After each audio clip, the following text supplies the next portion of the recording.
बड़े सपने पनपते हैं। वहां के गलियों में संघर्ष की कहानी होती है और उन्हीं संघर्षों में छुपी होती है एक चिंगारी जो कभी कभी पूरे समाज को रोशन कर देती है। ये कहानी है अर्जुन की, एक सब्जी बेचने वाले के बेटे की, जिसने कभी हार नहीं मानी और दिखा दिया कि अगर इरादा मजबूत हो तो किस्मत भी झुक जाती है। बिहार के एक छोटे शहर इस सिवान की तंग गलियों में अर्जुन का बचपन बीता।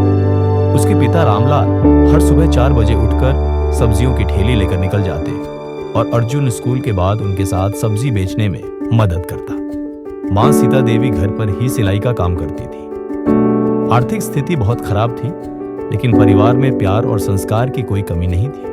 अर्जुन का सपना था इंजीनियर बनना, लेकिन उस सपने और उसकी हकीकत के बीच खड़ी थी गरीबी की एक बड़ी दीवार। 10वीं कक्षा में जब अर्जुन ने जिले में टॉप किया तो स्कूल में उसका सम्मान हुआ। उसी दिन उसके जीवन का रुख बदल गया। एक अध्यापक ने कहा, तुम जैसे होनहार बच्चे अगर सपना से पीछे हट जाओगे तो समाज कैसा बदलेगा। जैसे उस दिन अर्जुन ने ठान लिया, चाहे जैसे भी हालात हों, वो IIT में पढ़ेगा। अब वह सुबह 4 बजे पिता के साथ सब्जी बेचता, स्कूल जाता और रात को स्ट्रीट लाइट के नीचे बैठकर पढ़ाई करता। जब उसने अपने पिता से कहा कि वह कोचिंग के लिए लखनऊ जाना चाहता है, पिता दुखी हो गए। पिता ने कहा, बेटा, हम मुश्किल से घर चला पा रहे हैं, कोचिंग की फीस कहां से लाएंगे। अर्जुन समझ गया कि उसका सफर आसान नहीं होगा। एक रात उसने मां से कहा, अम्मा, क्या मेरे सपने कभी पूरे नहीं होंगे।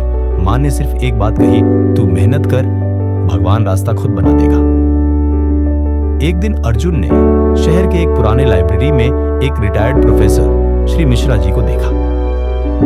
अर्जुन ने उनसे मदद मांगी। मिश्रा जी उसकी आंखों में जुनून देखकर भावुक हो गए। तुम जैसा छात्र अगर पढ़ना चाहता है तो मैं खुद पढ़ाऊंगा तुम्हें। अब अर्जुन को एक मार्गदर्शक मिल गया था। मिश्रा जी ने उसे रोज 2 घंटे फिजिक्स और मैथ्स पढ़ाना शुरू किया।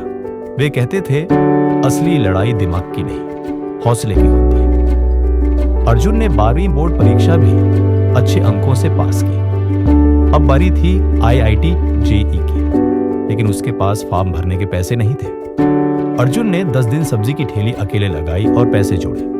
मिश्रा जी ने भी आर्थिक मदद की। फिर आया वो दिन जब उसने परीक्षा दी। रिजल्ट से पहले ही उसके पिता बीमार पड़ गए। घर चलाना मुश्किल हो गया। मां की सिलाई भी बंद हो गई। अर्जुन का मन टूटा नहीं। उसने शहर के बच्चों को ट्यूशन देना शुरू कर दिया। आसपास के लोग उसका मजाक उड़ाते, सब्जी वाले का बेटा इंजीनियर बनेगा, हा हा हा। लेकिन अर्जुन ने किसी की बात नहीं सुनी। वह हर रोज खुद से कहता था, मैं हार नहीं मानूंगा। जब IIT JEE का रिजल्ट आया, अर्जुन का नाम नहीं था। उसकी आंखों से आंसू बहने लगे।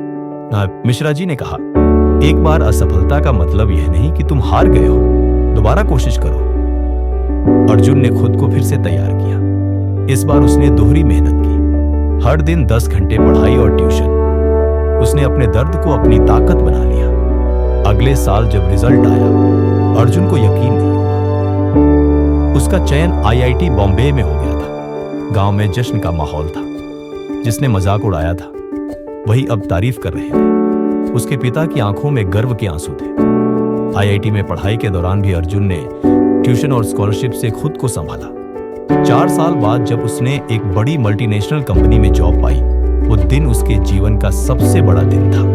पर उसने ठान लिया था, अब वो अपने जैसे बच्चों के लिए कुछ करेगा। कुछ सालों बाद अर्जुन ने नौकरी छोड़कर उदान फाउंडेशन नाम की एक संस्था शुरू की, जो गरीब बच्चों को मुफ्त कोचिंग और गाइडेंस देती है। उसी लाइब्रेरी में जहां से उसने शुरुआत की थी, अब वह 100 बच्चों को पढ़ाता है। अर्जुन अब शहर का आदर्श बन चुका था। स्थानीय स्कूलों और संस्थानों में उसे बुलाकर उसकी कहानी सुनाई जाती है। एक सब्जी बेचने वाले का बेटा जिसने हार नहीं मानी, वो हजारों युवाओं के लिए प्रेरणा बन चुका था। एक बार उसके पिता ने कहा, हमने तो सपने देखने छोड़ दिए थे, लेकिन तूने हमें फिर से सपने दिखा दिए। इस कहानी से हमें यह सीखने को मिलता है, हालात चाहे जैसे भी हो, अगर आपके इरादे सच्चे हों और आप कभी हार ना माने, तो दुनिया की कोई ताकत आपको रोक नहीं सकती। ये कहानी हर उस बच्चे के लिए जो छोटे शहरों से है, जिनके पास पैसे नहीं, संसाधन नहीं, लेकिन हौसले हैं, सपने हैं और जिद है जीतने की। हार मान लेना सबसे आसान होता है, लेकिन सपने जीने के लिए लड़ना पड़ता है।